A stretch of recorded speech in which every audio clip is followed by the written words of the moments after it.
On Wednesday, February 10th, we introduced projectile motion and talked about some of the basic rules, and today I'd like to go through some example problems. When you do projectile motion problems, there are three things to remember. First of all, what's happening in the x direction and what's happening in the y direction are independent from one another. Secondly, the acceleration in the y direction is known. It is negative 9.8 meters per second anywhere on Earth. And thirdly, the acceleration in the x direction is zero. This is true for any projectile, and it is only true for projectiles. You want to be careful not to take these pieces of information about the acceleration in the x and the acceleration in the y and assume that those are true in other types of problems. In other types of problems, the motion in the x and the y is still independent of one another, but you don't want to accidentally slide that negative 9.8 meters per second into some question that's not about free fall. So let's give a couple examples here and see what we can do. Example number one, an airplane is moving horizontally with a constant velocity of 115 meters per second in the positive direction at an altitude of 1,050 meters. The plane releases a package that falls to the ground along a parabolic path. Ignoring air resistance, find the time required for the package to hit the ground. Okay, what's not spelled out super specifically here is that if the airplane is moving at 115 meters per second, then the package is moving 115 meters per second inside the airplane in a positive x direction prior to it being dropped. All right, let's take a look at what we need to do. Step one for any problem, draw a sketch and list out the givens. So I've got a little airplane and a package being dropped out of it, and it says it's going to fall in a parabolic path. Parabolic path just means it will never actually be vertical. This box is moving to the right at 115 meters per second, and because the motion in the x direction is independent of the motion in the y direction, and because the acceleration in the x direction is zero, it will never stop having a rightward motion. So if you sketch out the trajectory like this, you want to make sure it never actually becomes vertical. Here are the knowns. I know in the x direction, the initial velocity is 115 meters per second, and I know that the acceleration is 0 meters per second. In the vertical, I know that the initial velocity is 0 meters per second because the crate was flying in an airplane traveling horizontally. It was not moving up or down initially when it was dropped. We know the acceleration, negative 9.8 meters per second, and we know the altitude was 1,050 meters, but we want to be careful about this. It's not going from 0 to 1050.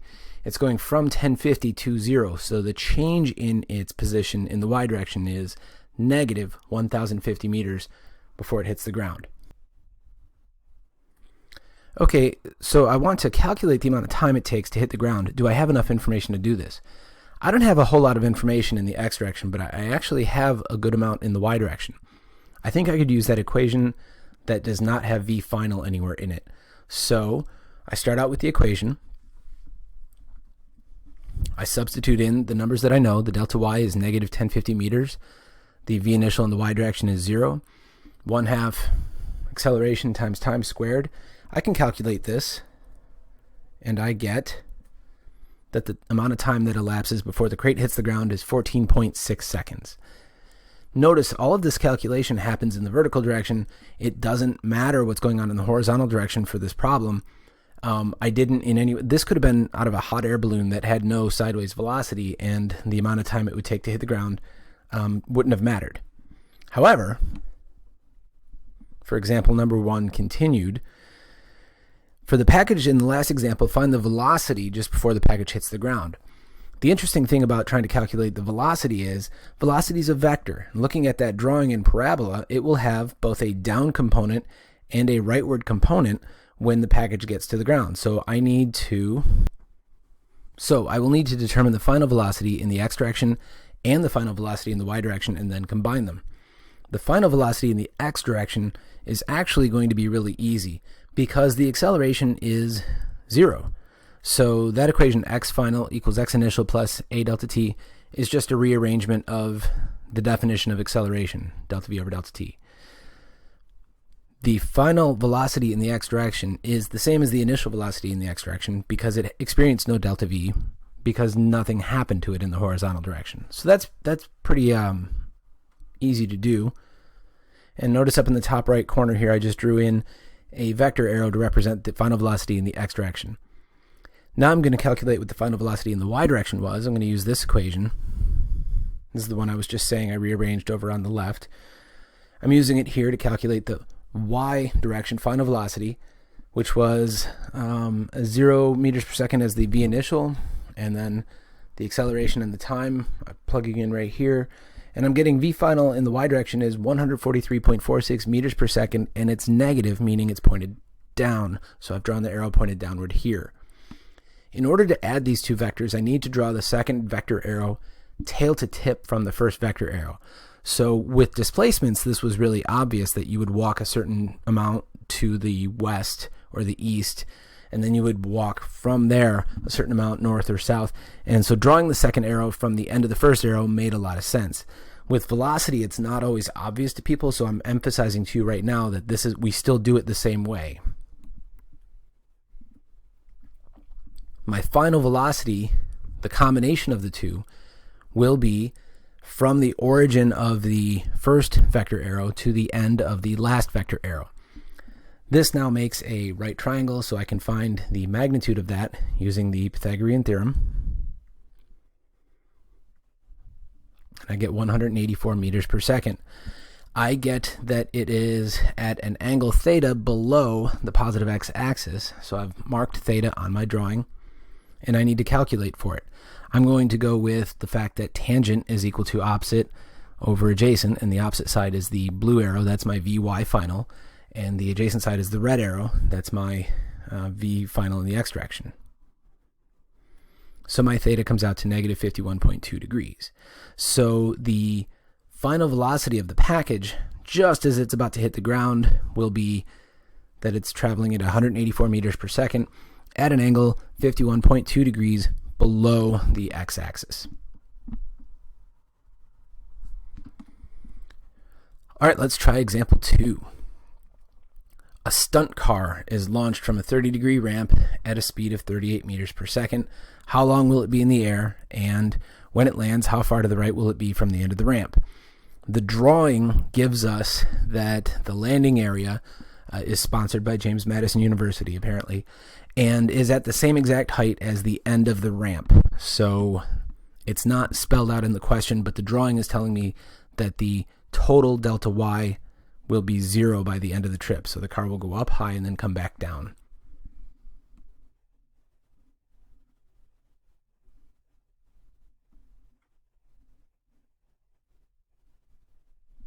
Okay, step 1, draw a sketch and list the givens. I don't need to draw a sketch if it's given to me with a picture, so we could jump straight into listing some givens. In the x direction, the horizontal direction, I know the acceleration is that there's none, and in the y direction, I know the acceleration is negative 9.8 meters per second, and as I said, I know that the displacement is 0. What about v initial? Isn't that given in the question? Yes, it was given that it was 38 meters per second, but what direction was that?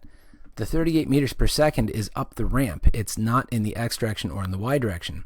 It has a x component and it has a y component. So I need to find, I'm drawing in here down by the car, an x component, that's the v initial in the x direction, and a y component, that's v initial in the y direction.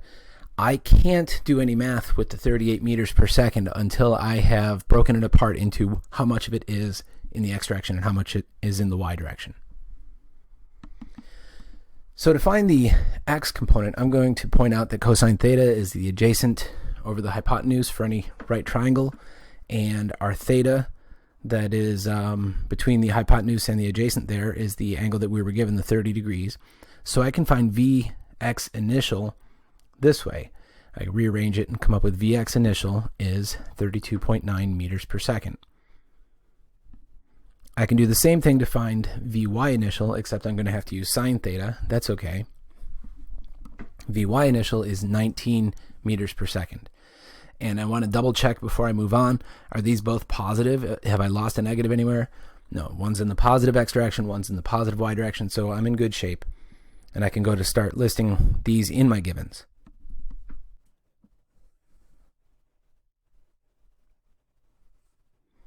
So I've added these to my givens. I've also added one other thing to my givens. Notice in the vertical direction, I added a Vy final is negative 19 meters per second. That's because this is going to be a symmetrical path where the car goes up and then comes back down, and it will land at the same height that it started. So because delta y is 0, my Vy final will equal the negative of my Vy initial. So I'm putting that in as a given here at this point. It's not really given, but it definitely wasn't something I had to calculate, so I think it counts as given.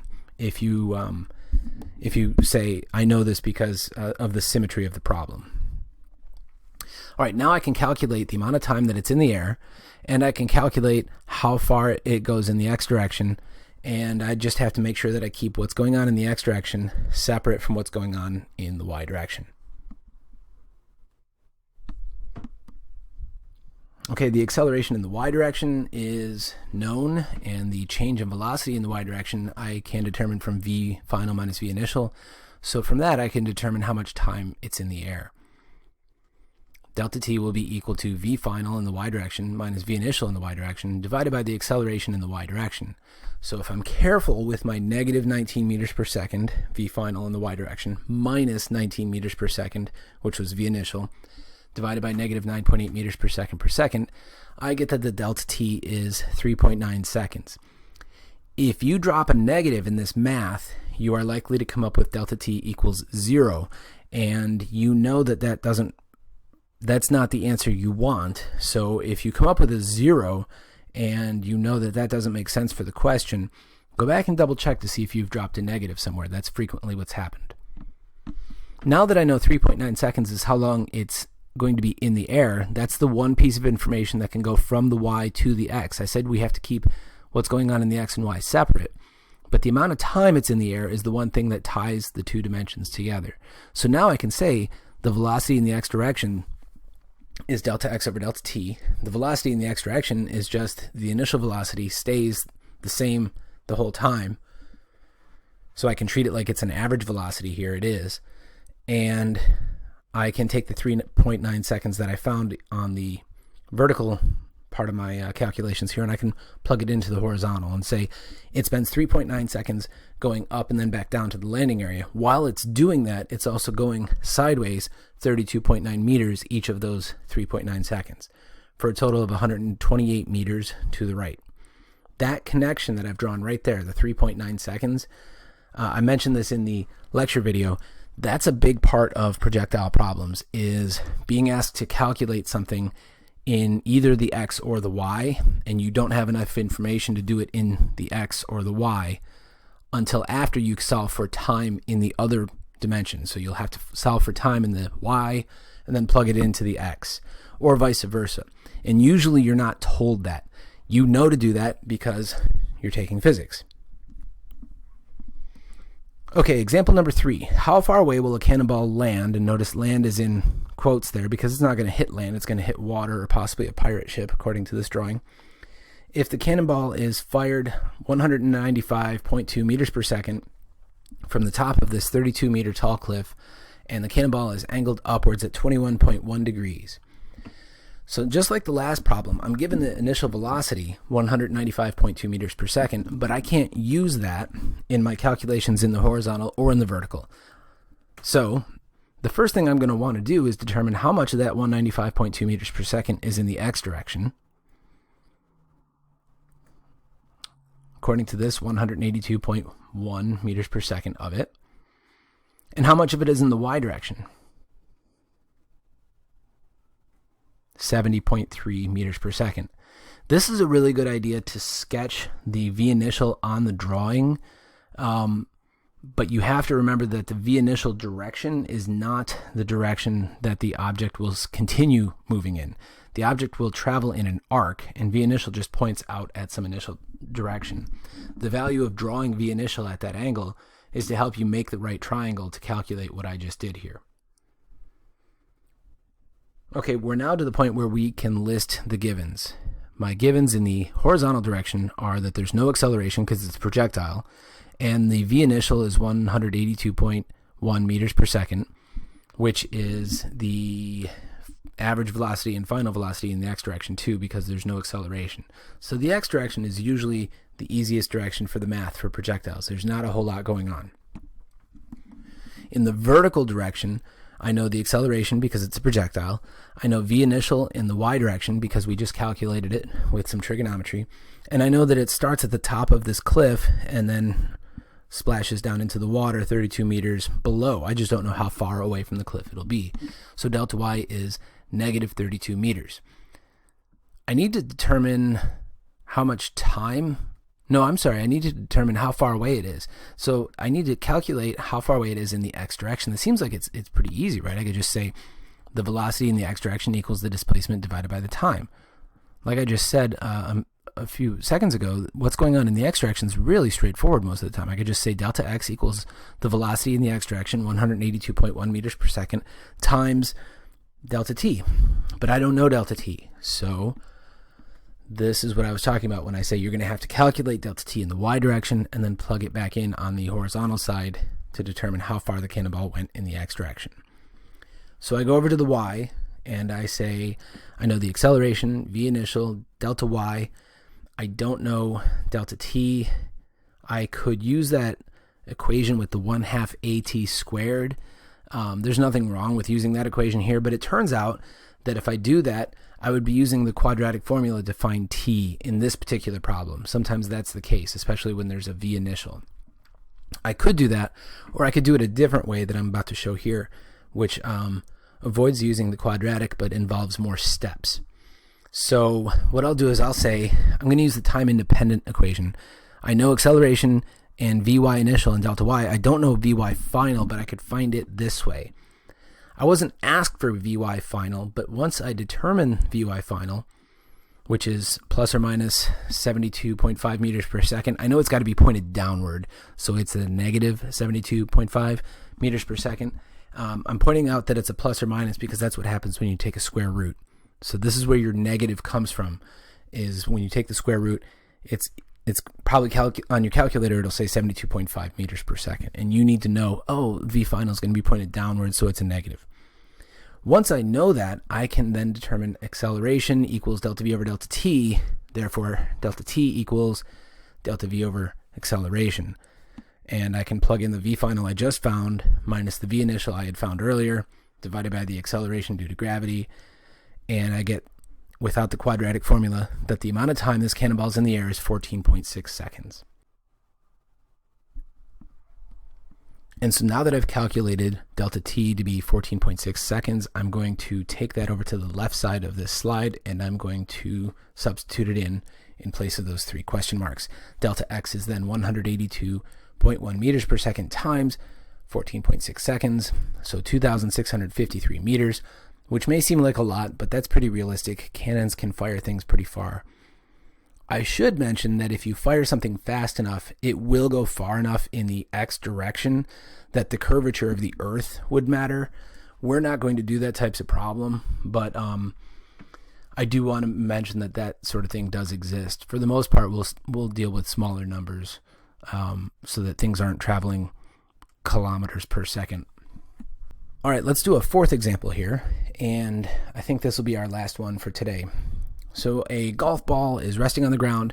It's struck by a golf club and given an initial velocity of 50 meters per second at an angle 30 degrees above the horizontal.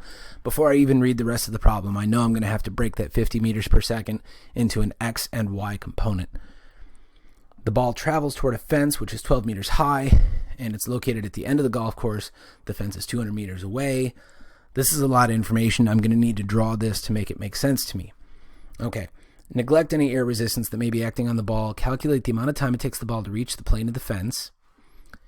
Will the ball hit the fence or pass over it? Justify your answer by showing your calculations. All right, let me start with a sketch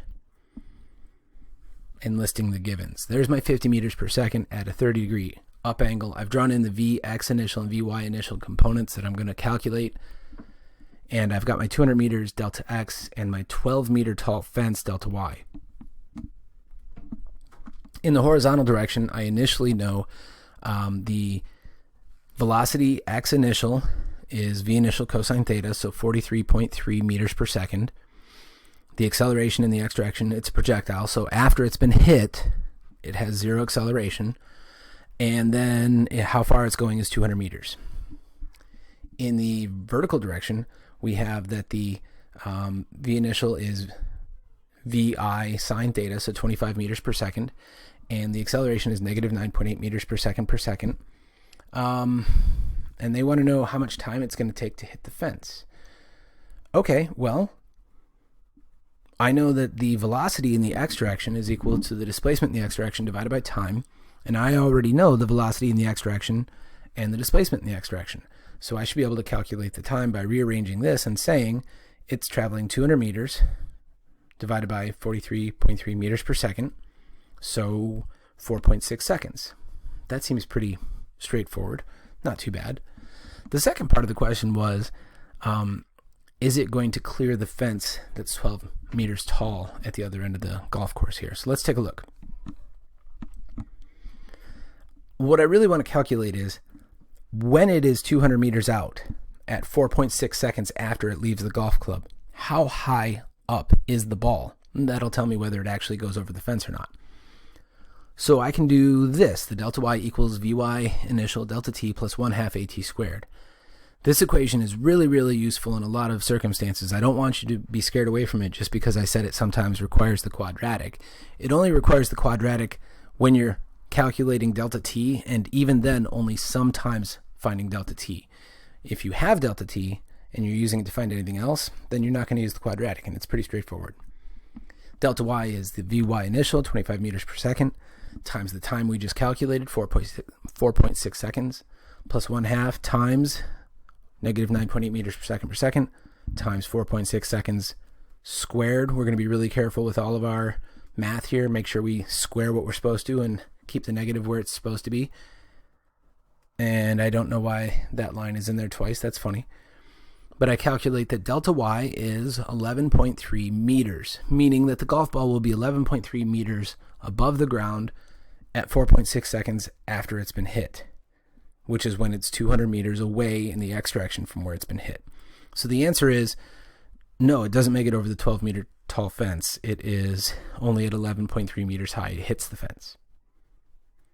Okay, that's 4 examples on projectile motion. But I would like to emphasize that the OpenStax textbook has some excellent explanations of projectile motion and some good images to go along with it. And they work through some examples in that textbook also. So please take a look at that when you have a chance. And of course, ask me questions in class and in office hours, and we can go over projectile motion as much as necessary to make sure that it makes sense to you.